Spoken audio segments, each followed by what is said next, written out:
Hello friends, પાવાગઢમાં મહાકાળીના દર્શન કર્યા બાદ આજે અમે આવ્યા છીએ વડોદરા જિલ્લાના સાવલી તાલુકાના ભમ્મરગોડા ગામે.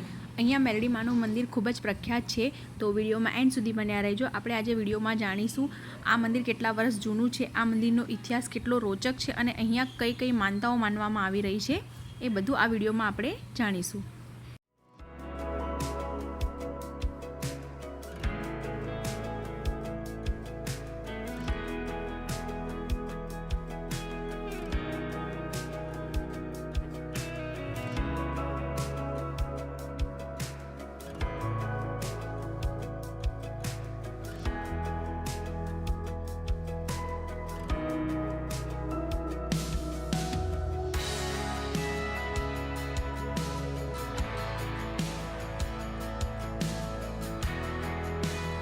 ભમ્મરગોડા એ વડોદરા બસ સ્ટેન્ડથી 41 કિલોમીટરના અંતરે છે અને જેમ તમે સાવલીવાળા રોડે જશો તેમ તમને બોર્ડ પણ જોવા મળી જશે ભમ્મરગોડા મેરડી માતાજીનું મંદિર.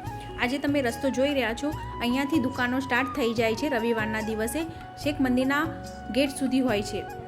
રવિવારના દિવસે ઘણો મોટો મેળો હોવાથી અહીંયા ઘણી બધી પબ્લિક આવે છે અને ઘણો મોટો મેળો ભરાય છે. આગળના વિડીયોમાં આપણે મલ્હારરાવની મેલડી અને જાસલપુરની ઉક્તાઈપુરની દેવી એ બંને મેલડી માના મંદિરના દર્શન કર્યા. જો તમે એ વિડીયો ના જોયો હોય તો તમે જોઈ લેજો. અને આજે આપણે ભમ્મરગોડાની માં મેલડીના દર્શન કરીશું અને તેના ઇતિહાસ વિશે જાણીશું. આપણે હમણાં પહોંચી ગયા છીએ ભમ્મરગોડા માં મેલડી માના મંદિરે. આ બહારના દ્રશ્યો છે મંદિરના. અહીંયા તમને ઘણી બધી દુકાનો જોવા મળી જશે. આજે રવિવાર નથી, અમે શુક્રવારના દિવસે આવ્યા છીએ એટલે મેળા જેવું નથી. તમે રવિવારે આવો તો અહીંયા ઘણી પબ્લિક હોય છે.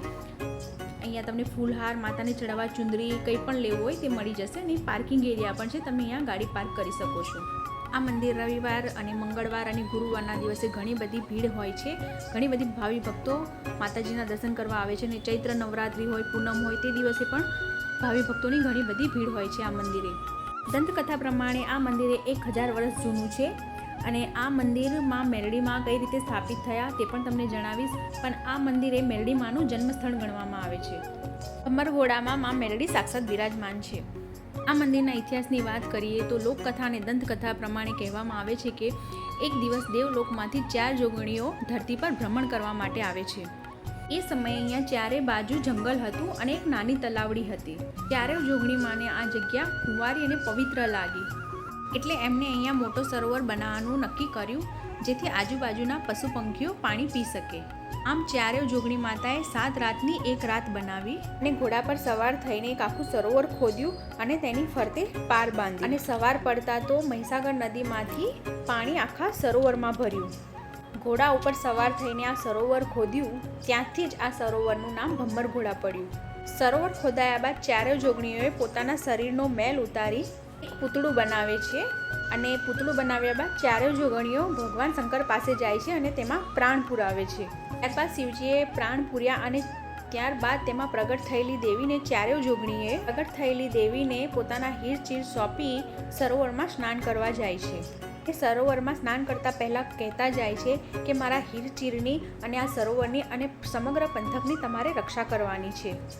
આમ જ્યાર સુધી ચારેય જોગણીઓ સ્નાન કરીને પાછી ન આવી બાદ આ ઉક્તાપોરની દેવી તેમના હીરચીરની અને સમગ્ર પંથકની રક્ષા કરે છે. ત્યારબાદ આ ચારેય જોગણીઓ માતા પર પ્રસન્ન થઈને તેમની દેવી શક્તિઓ અને અસ્ત્ર શસ્ત્ર માતાને આપે છે અને આશીર્વાદ આપતા કહે છે કે ધરતીના લોકો આ પંથક પર તમારું મંદિર બનાવશે અને તમને માતા તરીકે પૂજશે. આ મુક્તાપોરની દેવી માં મેરડી કહે છે કે ભલે દેવીઓ, જ્યાં સુધી આ આકાશ અને પાતાળ રહેશે ત્યાં સુધી હું અહીંયા જ બેસીને સમગ્ર જગતનું કલ્યાણ કરીશ. આમ સમય જતાં ઉક્તાપોરની દેવી માં મેરડીનું અહીંયા ભવ્ય મંદિર બનાવવામાં આવે છે અને લાખોની સંખ્યામાં અહીંયા ભાવિ ભક્તો દર્શન કરવા માટે આવે છે. આપણે મંદિરના ઇતિહાસ વિશે જાણ્યું અને મંદિર કઈ રીતે સ્થાપિત થયું તે વિશે પણ જાણ્યું. અને આ મંદિરમાં એક સારી બાબત છે કે અહીંયા બકરા અને મરઘા રમતા મૂકવામાં આવતા નથી. જે સરોવર ખોદાવ્યું એ પણ હું તમને બતાવું છું. પહેલાં આપણે માતા મેરડીના દર્શન કરીએ. અહીંયા લોકોની ઘણી માનતાઓ પૂર્ણ થાય છે. અહીંયા જે નિસંતાન હોય તેમને સંતાન પ્રાપ્તિની ઈચ્છા પૂર્ણ થાય છે અને ત્યારબાદ અહીંયા તેમના બાળકોના ફોટા પણ લગાવી જાય છે. આ મંદિરમાં તમને માતાજીના કોઈ ભૂવા કે જાગીરા જોવા નહીં મળે. માતાજી જ એ જ સત્ય છે અને માતાજી સાક્ષાત બિરાજમાન છે. તમે તમારી ઈચ્છા શક્તિ પ્રમાણે જે પણ માનતા માની હોય એ માની શકો છો અને માનતા પૂર્ણ થયા બાદ તમે માતાજીને સુખડી, પેડા કંઈ પણ તમારી ઈચ્છા પ્રમાણે ચડાવી શકો છો. ગુજરાતમાં મેરડી માતાના ઘણા બધા મંદિર છે, પણ આ ભમ્મરઘોડાની માં મેરડી એ મેરડી માતાનું જન્મસ્થળ ગણવામાં આવે છે, કેમ કે અહીંયા 4 જોગણી માતાએ પોતાના મેલ દ્વારા એક પૂતળું બનાવ્યું અને તેમાં શંકરજીએ પ્રાણ ભર્યા, એટલે અહીંયા મેરડી માનો જન્મ થયો કહેવાય. એટલા માટે આ મેરડી માતાનું જન્મસ્થળ ગણવામાં આવે છે. આ મંદિરે દેશ વિદેશથી ઘણા બધા ભાવિ ભક્તો દર્શન કરવા માટે આવે છે. જોઈ રહ્યા છો અહીંયા બહાર નારિયેલ વધેરવાનું રહેશે. આ મંદિરના પાછળના ભાગે આવ્યા છે અમે.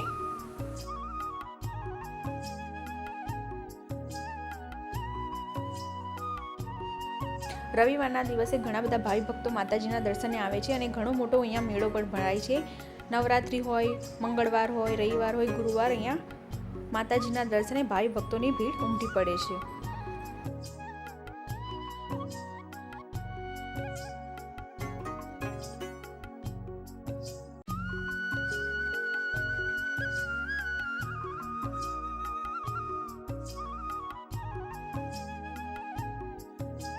મેરડી માતાના દર્શન કર્યા બાદ આપણે બાજુમાં પણ એક મંદિર છે તેના પર દર્શન કરી લઈએ. આ મંદિર છે ખોડિયાર માતાજી, ભાતીજી મહારાજ અને કાળકા માતાજીનું મંદિર છે.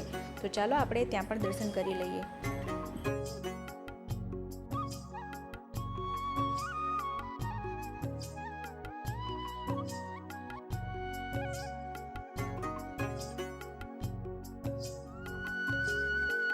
દર્શન કરીને અમે બહાર આવી ગયા છીએ. આમ બહારના દ્રશ્યો છે. અહીંયા તમને સામે ઘણી દુકાનો જોવા મળી જશે અને પાર્કિંગ એરિયા પર છે. રવિવારના દિવસે આવો તો ઘણી બધી ભીડ હોય છે. દર્શન કરવા માટે લાઇનમાં ઊભું રહેવું પડે છે. અમે શુક્રવારના દિવસે આવ્યા છે તો પબ્લિક થોડી ઓછી છે અને દર્શન પણ શાંતિથી થઈ ગયા છીએ. મંદિરે ઘણા દૂર દૂરથી પણ ભાવિ ભક્તો આવે છે અને તેમની અધૂરી માનતાઓ માને છે અને તેમની માનતા માતાજી પૂર્ણ કરે છે. ભમ્મરઘોડાની માં મેરડી એ સાક્ષાત મેરડીમાં હાજર છે અને લોકોની માનતાઓ પૂર્ણ કરવા અને તેમના દુઃખ હરવા માટે સાક્ષાત બિરાજમાન છે. આજની વિડીયોમાં આટલું જ. વિડીયો ગમ્યો હોય તો લાઇક કરજો, શેર કરજો અને કોમેન્ટમાં જય માં મેરડી જરૂરથી લખજો. અને જે તમે સરોવર જોઈ રહ્યા છો એ 999 વીઘામાં સરોવર ખોદાવ્યું છે માં મેરડીએ સાક્ષાત, એ આ સરોવર છે.